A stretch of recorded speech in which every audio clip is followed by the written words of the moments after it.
7 natural ways to increase your autophagy. And why do we want to do that when it's in relationship with magnesium? Simple. When you increase autophagy, you decrease your inflammation. When your inflammation is decreased, your magnesium moves through your body more efficiently, helping you maintain cell saturation at 6.3 or above. My name is Kristen Bowen. I'm a magnesium advocate, and for 20 years, I have had the privilege of helping women build a strong foundation, start focusing on the things that will give them optimal results so they can get outside, hike the mountain, ride the bike, jump on the trampoline with their grandkids, and have the energy in the morning to do the things that's in their heart. So let's talk autophagy. What is it? It's simply your body eating the old, worn out cells. And there are things that we can be doing to increase that level of autophagy in our body. Did you know that those people that experience anxiety and depression have been shown in clinical studies to have decreased pathways of autophagy, and that increases the anxiety and depression? Please remember, I am not a doctor. I am not diagnosing. I am not prescribing. I am just sharing with you for educational purposes things that we can simply put into place if it's appropriate for you. And that's your responsibility to determine if it's the right thing for you. I would never assume to tell you what to do. So let's talk the benefits of autophagy. It boosts hormone health. It increases energy. It improves the quality of your sleep. It recharges your thyroid. And those are all of the things that I want to be better in my body. So let's go ahead and talk autophagy. 7 natural ways. Here we go. Number 1, exercise. Exercising every single day. Now, from my perspective, as a post-menopausal woman, I have found that I had to back off cardio and increase my strength training and HIIT workouts to get that autophagy back up. So please don't forget that you need to match your exercise with the season of life that you're in. Number 2, and this one is if it's appropriate for you, because it's not for everyone. It's a powerful tool for many, but for many, intermittent fasting can be a trigger. So make sure you balance this one as appropriate for you. Intermittent fasting is one of the most powerful tools to increase autophagy, meaning that we're just eating up the old cells and the body's creating new cells at a faster rate. So stretching out the time in between meals if it doesn't trigger any binge eating. And so this one can be a really good fit for some people and a not so great fit for other people.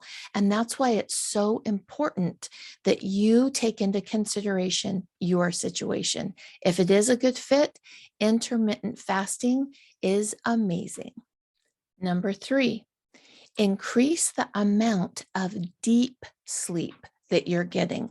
So I'm not just talking about the hours that you're in bed, I'm talking about the deep sleep cycle. Here are a few simple tips that will help you increase your deep sleep. Avoid caffeine in the afternoon and evening hours. Go back to that exercise, it makes a difference. Increasing your fiber if appropriate for your digestion. And one of my favorites, magnesium levels, making sure that you have strong magnesium levels. Now, we know cell saturation is the upgraded version of magnesium, and the goal is 6.3 or above on a magnesium red blood cell test. Number 5, hot and cold exposure. You can do this really simply or you can go to the extreme. I do both. So let me share with you what I do for cold exposure. After a shower, I make sure that I end that shower with 5 minutes of cold water, making sure that that cold water is hitting my neck.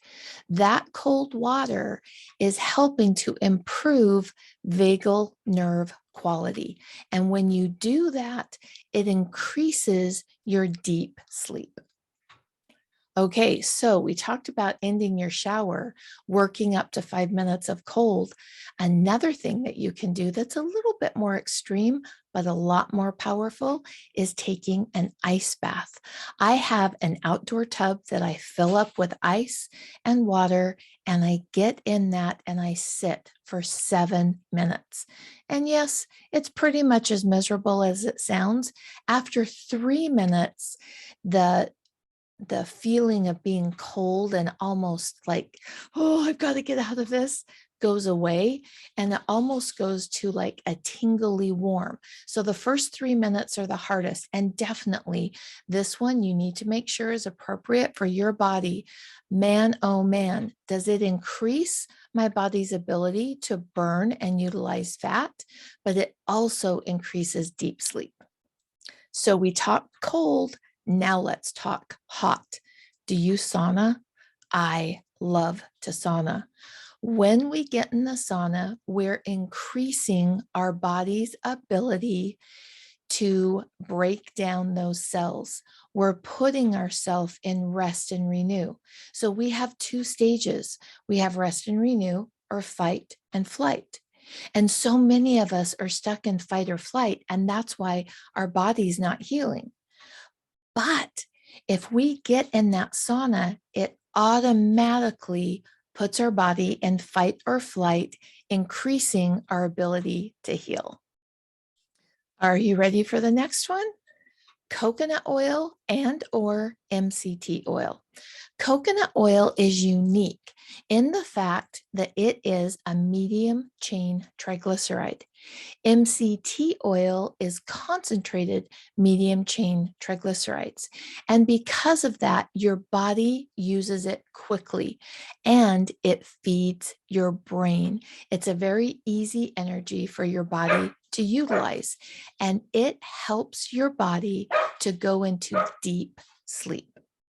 Now, you have to be careful with this one, because if you add too much MCT oil, especially if it's MCT oil, not the coconut oil, you can use more than you have bile to break down, and it can cause incredible stomach issues. So make sure that if you are choosing to add MCT oil, that you're adding it slowly and you're building it up to the point that your body can still break it down because you have enough bile. Okay, are you ready? Here we go for the next one. Olive oil. I'm not talking olive oil that is mixed with canola oil. I'm talking 100% cold pressed virgin olive oil. This one has long chain fatty acids and is incredibly anti-inflammatory and has been shown to help balance blood sugars. When your blood sugars are balanced going to sleep, you have an increased amount of time that your body stays in deep sleep. And last but not least, a strong omega-3 fatty acid profile. Omega-3s, how do they help you in deep sleep? Simple. When you have a strong omega-3 fatty acid profile, your body is able to produce more melatonin. Melatonin helps you stay in deep sleep. And so looking at food sources that are high in omega-3 fatty acids is a great way to increase those. Walking away from processed plastic fats. And I love to add cod liver oil. It's a great, simple way to increase omega-3 fatty acids. And if you use the right kind, it's a great whole food source of vitamin D and vitamin A, which are also very beneficial for the liver. Autophagy, we take it for granted when we're young.